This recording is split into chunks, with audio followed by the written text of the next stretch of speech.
میرا شوہر گھر پر موجود نہیں تھا۔ اس کا دوست جو ہمیشہ مجھے اس طرح دیکھتا تھا جیسے مجھے اپنی آنکھوں میں اتار لے گا، اس دن میرے دروازے پر دستک دی۔ میں پہلے ہی سمجھ گئی تھی کیونکہ اس کی نظریں مجھے کبھی چین سے رہنے نہیں دیتی تھیں۔ ویسے بھی وہ میرے شوہر سے زیادہ ذہین اور خوبصورت تھا، اور دل چپکے چپکے اس کی طرف جانے لگا۔ دروازہ بجا تو میں نے پوچھا کون ہے؟ باہر سے آواز آئی، بھابی جان میں ساحل ہوں۔ میرے دل کی حرکت ایک دم تیز ہو گئی۔ اس نے پہلی بار مجھے بھابی جان کہا تھا، اور اس لفظ میں کچھ الگ ہی انداز تھا، جیسے وہ کہہ کر کچھ اور سمجھا رہا ہو۔ میں نے فوراً دروازہ کھول دیا۔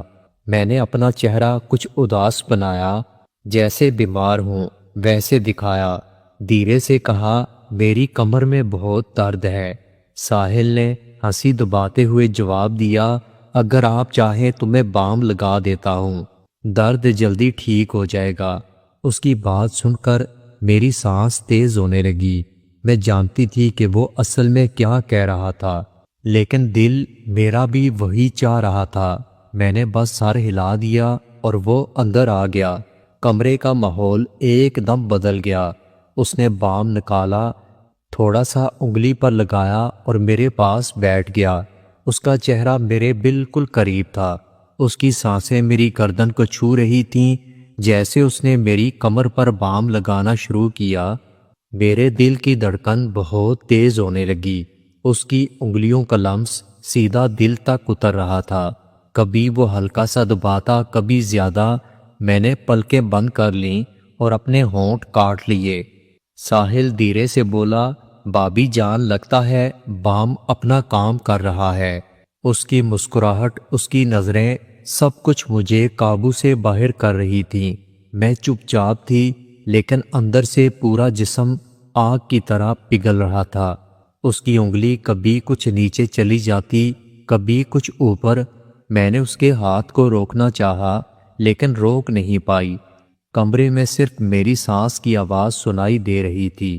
ساحل اور قریب آیا اور دھیرے سے بولا، میں جانتا ہوں آپ بھی یہی چاہتی ہیں، بس ایک بار کہہ دیں۔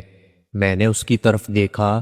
اس کی آنکھوں میں وہی بھوک تھی جو میں پہلے بھی محسوس کرتی تھی۔ میں کچھ بھی نہیں بولی، میں نے صرف اپنی آنکھیں جھکا لیں۔ اس نے بام سائڈ ٹیبل پر رکھا اور میرے قریب آ گیا۔ اب ہم دونوں کے درمیان صرف ایک قدم کی دوری تھی۔ میری انگلی اس کے ہاتھ سے جا لگی اور مجھے لگا جیسے مجھے کرنٹ لگ گیا تھا۔ میں نے دھیرے سے کہا، ساحل۔ اس نے مسکراتے ہوئے جواب دیا، بس بھابی جان اب میں سمجھ گیا۔ کمرے کی ہوا گرم ہو گئی۔ دروازہ بند تھا، شوہر گھر پر موجود نہیں تھا، اور میں اور ساحل ایک ایسے موڑ پر چلے گئے تھے جہاں سے واپس آنا بہت مشکل تھا۔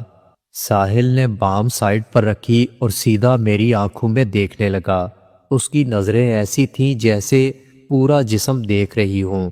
میں چپ تھی، بس اپنے ہونٹ کاٹ رہی تھی۔ ساحل نے دھیرے سے کہا، بھابی جان آپ بولتی کیوں نہیں؟ آپ کے چہرے پر سب لکھا ہے۔ میرے لیے سنبھلنا مشکل ہو رہا تھا، میرا دل بہت تیز دھڑک رہا تھا۔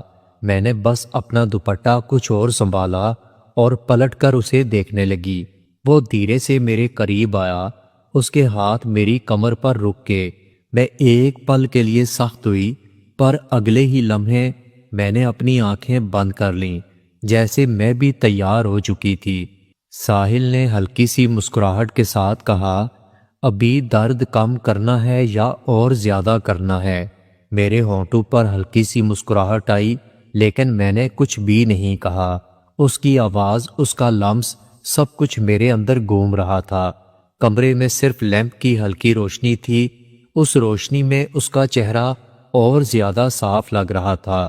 میں اس کی ایک ایک حرکت کو محسوس کر رہی تھی۔ جب اس نے اپنے دونوں ہاتھ میری کمر پر رکھے